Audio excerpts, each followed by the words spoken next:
আসসালামু আলাইকুম, সবাই কেমন আছেন? আশা করি সবাই ভালো আছেন। আর প্রেসার কুকারের সিটি দেখে বুঝতে পারছেন যে আজকে কী কী রান্না করব। আর প্রেসার কুকারে মূলত আমি সবসময় খিচুড়ি রান্না করি, আর আজকেও সেটাই করছি। আর আমি এদিকে ইলিশ মাছগুলোকে মেখে নিচ্ছি,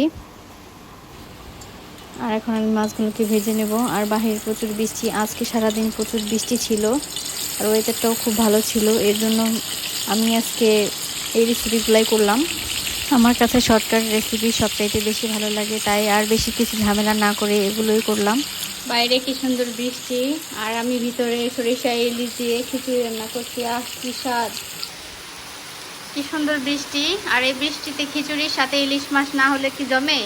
তো আমি আজকে অন্য কিছু না ট্রাই করে আজকে সরিষা ইলিশ আর সাথে এই যে খিচুড়ি রান্না করছি। তো ভাবা যায় বৃষ্টির ভিতরে সরিষা ইলিশ খেতে কার না ভালো লাগে? আমার কাছে অনেক ভালো লাগে। তো এমনিতেই আজকে নিজে নিজে ভাবলাম যে এই ওয়েদারে একটি ব্লগ না করলে হবে না, তাই আমি ছোট পরিসরে একটি ব্লগ আপনাদের সামনে হাজির করলাম। আর আমার এই ভিডিওটি যদি ভালো লেগে থাকে, আর আপনারা যে যেখান থেকে আমার ভিডিওটি দেখছেন, প্লিজ ভিডিওটি শেয়ার করে দিবেন, আর প্লিজ ভিডিওতে লাইক দিবেন, আমার পাশে থাকবেন। আমি জানি সামনের দিকে এগিয়ে যেতে পারি আপনাদের সাপোর্টের কারণে। তো ইলিশ মাছ আমার কাছে অনেক ভালো লাগে। ইলিশ মাছ আমার খুবই পছন্দের একটি মাছ। আমি সব মাছের চাইতে আমার ইলিশ মাছটা খুবই ফেভারিট।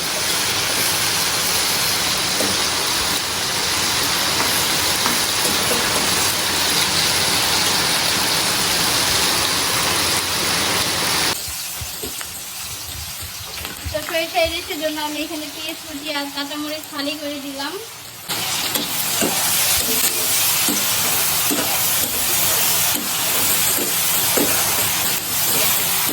লবণ দিয়ে দিব।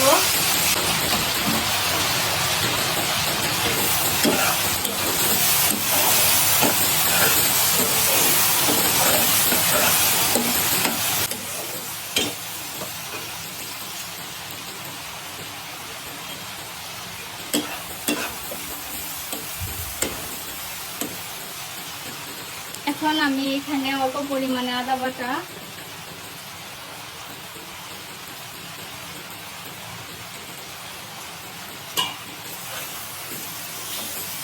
তো মশলা ভালো করে কষিয়ে এখানে আমি সরিষা দিয়ে দিব। সরিষাটা কষিয়ে আসলে তারপর আমি ইলিশটা দিয়ে দিব। তো আমার ভিডিওটি যার কার কাছে ভালো লাগে সবাই কমেন্ট করবেন, আর যার কাছে বেশি ভালো লেগেছে সে শেয়ার করে দিবেন। এখানে আমি এখন ধনিয়া গুঁড়া, মরিচের গুঁড়া, একটু হলুদের গুঁড়া দিয়ে দিলাম। অল্প পরিমাণে দিলাম, আমি বেশি কালার করব না, অল্প কালার জানিয়ে আসে এর জন্য অল্প পরিমাণে দিয়ে দিয়েছি। তো এখানে আমি অল্প পরিমাণে পানি দিব মশলাটা ভালো করে কষার জন্য।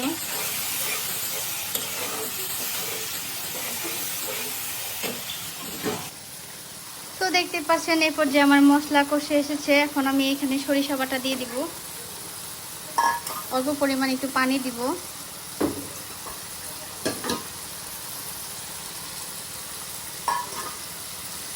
তো এখন আমি সরিষাটাকে অল্প পরিমাণে কষাবো, বেশি কষাবো না।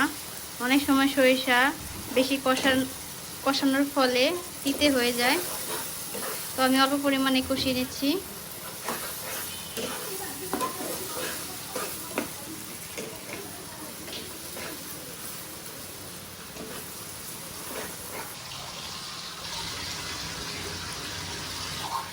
আমি এখন ঢাকনা দিয়ে ঢেকে দিলাম।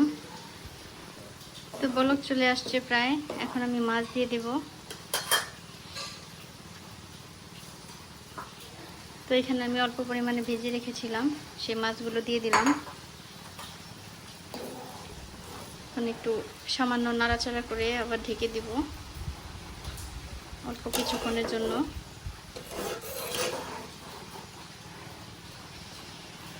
তো সবাই কমেন্ট করবেন, আমি ফাইনাল লুকটা পরে দেখাবো আপনাদের।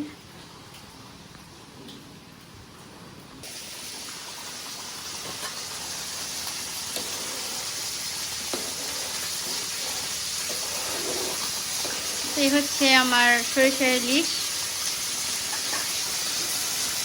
দেখতে কতটা সুন্দর লাগছে। আর রেসিপিটা কার কার কাছে ভালো লাগে কমেন্ট করবেন। প্লিজ আমার ভিডিওটি শেয়ার করে দিবেন, পাশে থাকবেন। সো গাইজ, এই হচ্ছে আমার সরিষা ইলিশের ফাইনাল লুক। তো এটা দেখতে কতটা ইয়াম্মি মনে হচ্ছে আর অনেক মজা হয়েছে। তো আমি একটু লবণ চেখে দেখলাম, খুবই টেস্টি হয়েছে। তো যার যার কাছে ভালো লাগে অবশ্যই রেসিপি ফলো করবেন। সবাই ভালো থাকবেন, সুস্থ থাকবেন। খুদা হাফেজ।